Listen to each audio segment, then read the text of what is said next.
Halo teman-teman semua, perkenalkan saya Tommy Andika Saputra, mahasiswa program studi pendidikan biologi Universitas Nahdlatul Mataram.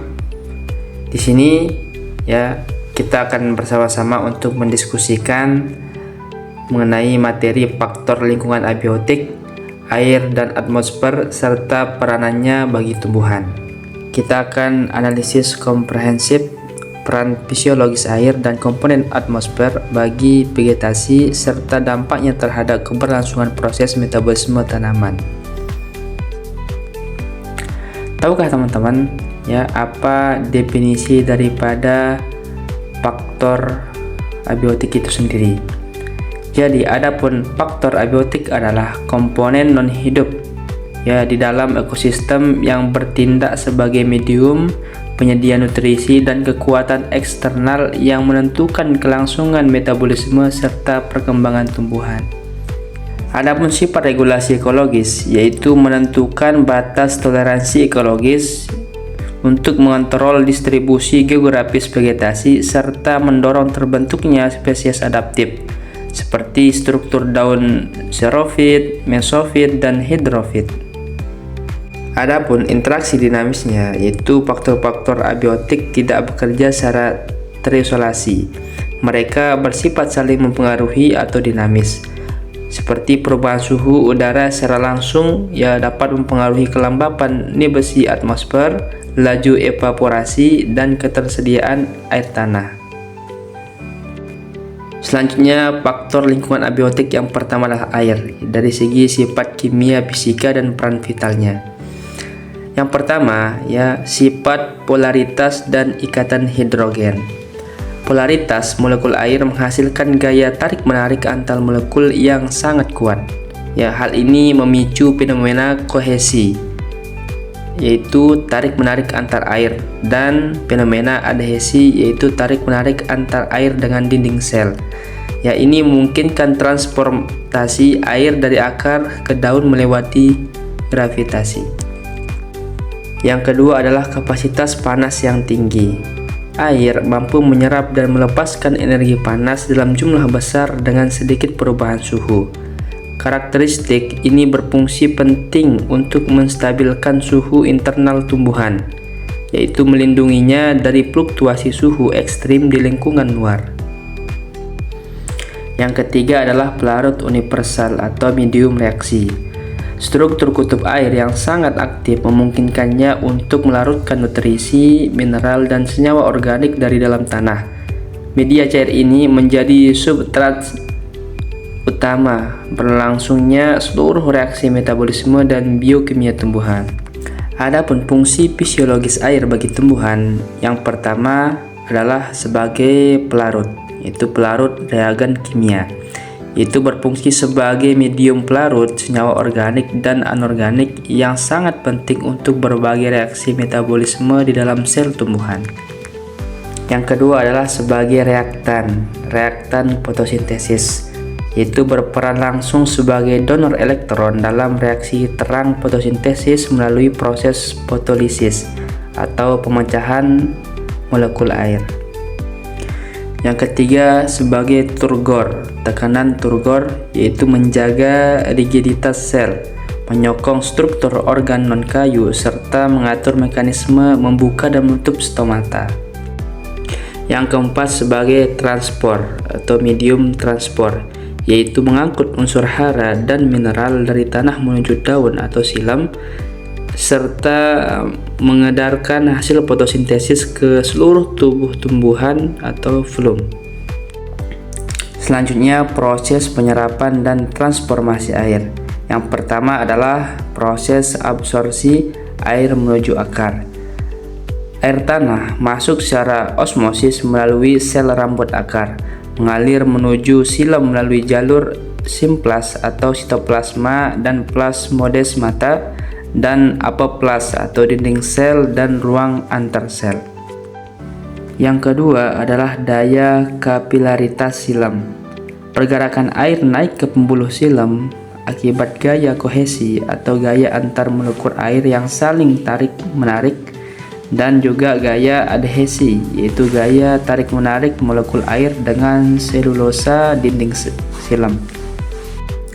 Yang ketiga adalah teori kohesi tension, yaitu tarikan transpirasi, yaitu penguapan air melalui stomata daun menghasilkan tarikan hisap negatif yang sangat kuat, menarik kolam air secara kontinu dari bagian akar yang paling bawah hingga ke pucuk tumbuhan. Yang keempat adalah tekanan akar, ya, transformasi aktif ion garam mineral menciptakan akumulasi osmotik yang mendorong air naik secara hidrostatik, kerap memicu fenomena gutasi pada kondisi malam hari berkelembapan tinggi.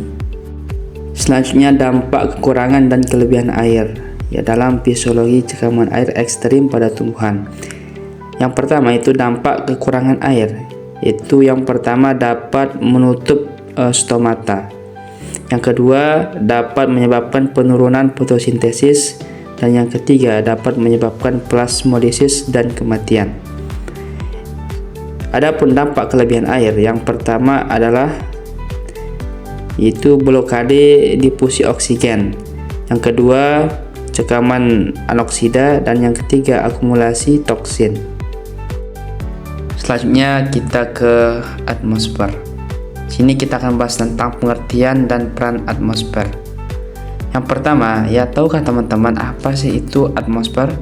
Jadi, atmosfer merupakan lapisan gas yang menyelimuti bumi tetap tertahan pada posisinya karena adanya pengaruh kuat dari gaya gravitasi bumi.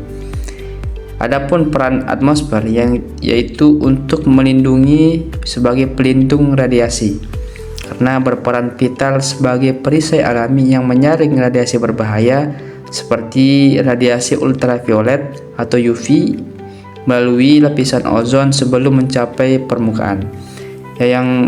Yang kedua, perannya adalah sebagai penyedia bahan baku nutrisi, yaitu menyediakan unsur gas esensial bagi tumbuhan seperti karbon dioksida untuk proses fotosintesis, serta oksigen dan nitrogen untuk metabolisme. Selanjutnya itu adalah faktor atmosfer dan pengaruh fisiologis tumbuhan. Adapun komponen utamanya adalah yang pertama karbon dioksida atau CO2, bahan baku esensial dalam reaksi gelap fotosintesis untuk fiksasi karbon. Peningkatan konsentrasi karbon dioksida dalam batas tertentu dapat meningkatkan laju karboksilasi oleh enzim Rubisco. Yang kedua adalah oksigen atau O2, berperan sebagai akseptor elektron terminal dalam respirasi aerobik mitokondria untuk menghasilkan ATP.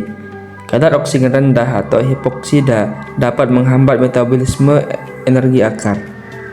Yang ketiga adalah gas nitrogen atau N2, melimpah di atmosfer namun bersifat inert bagi tumbuhan, memerlukan fiksasi biologis oleh mikroba simbiotik atau seperti rhizobulum menjadi bentuk aluminium atau nitrat yang dapat diserap.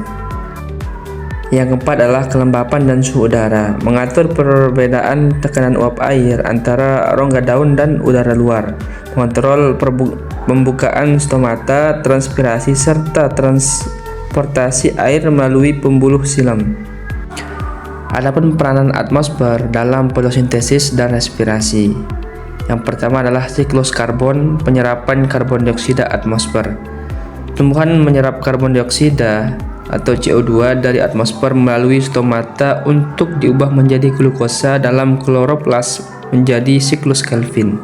Yang kedua adalah siklus oksigen, pelepasan O2 secara timbal balik. Oksigen atau O2 dilepaskan ke atmosfer sebagai produk sampingan fotosintesis air, kemudian digunakan kembali dalam respirasi seluler mitokondria. Yang ketiga adalah keseimbangan energi, titik kompensasi cahaya dan karbon dioksida atau CO2. Laju fotosintesis harus selalu melebihi laju respirasi bersih agar tumbuhan dapat mengumpulkan biomasa dan tumbuh secara optimal. Adapun pengaruh perubahan iklim global bagi tumbuhan, yang pertama adalah peningkatan CO2 atau karbon dioksida atmosfer. meningkatkan laju fotosintesis jangka pendek secara instan melalui efek pemupukan karbon. Namun, produktivitas akhir dibatasi oleh ketersediaan nitrogen dan fosfor di dalam tanah. Yang kedua adalah pemanasan global dan suhu udara. Meningkatkan suhu lingkungan yang mempercepat transpirasi. Hal ini memperbesar defisit tekanan uap udara, memaksa stomata menutup demi mencegah dehidrasi ekstrim. Yang ketiga adalah ketidakpastian presipitasi, yaitu pergeseran pola musim hujan memicu kekeringan berkepanjangan atau curah hujan ekstrim secara mendadak, mengganggu keseimbangan potensial air tanah dan memicu stres abiotik. Adapun kesimpulan daripada materi ini, yang pertama adalah air sebagai pelarut dan penyokong turgor. Air berfungsi sebagai pelarut universal dalam sel tumbuhan yang memfasilitasi seluruh reaksi biokimia. Tekanan turgor yang dihasilkan air menjaga stabilitas mekanis struktur tumbuhan non-kayu serta mendukung transportasi nutrisi internal secara konstan melalui jaringan silang. Yang kedua adalah atmosfer sebagai reservoir gas vital. Atmosfer bumi menyediakan gas esensial seperti karbon dioksida untuk fotosintesis dan oksigen untuk respirasi seluler. Keseimbangan tekanan udara, kelembapan, serta sirkulasi gas mengatur laju transpirasi daun dan efisiensi metabolisme energi secara keseluruhan bagi keberlangsungan hidup tumbuhan. Yang ketiga adalah integrasi dinamis dan adaptasi. Interaksi dinamis antara air dan atmosfer mengendalikan siklus hidrologi mikro di sekitar vegetasi. Sinergi ini memaksa tumbuhan berevolusi secara fisiologis dan morfologis seperti tipe xerofit, mesofit, dan hidrofit guna mengoptimalkan distribusi spesial mereka di berbagai bioma bumi.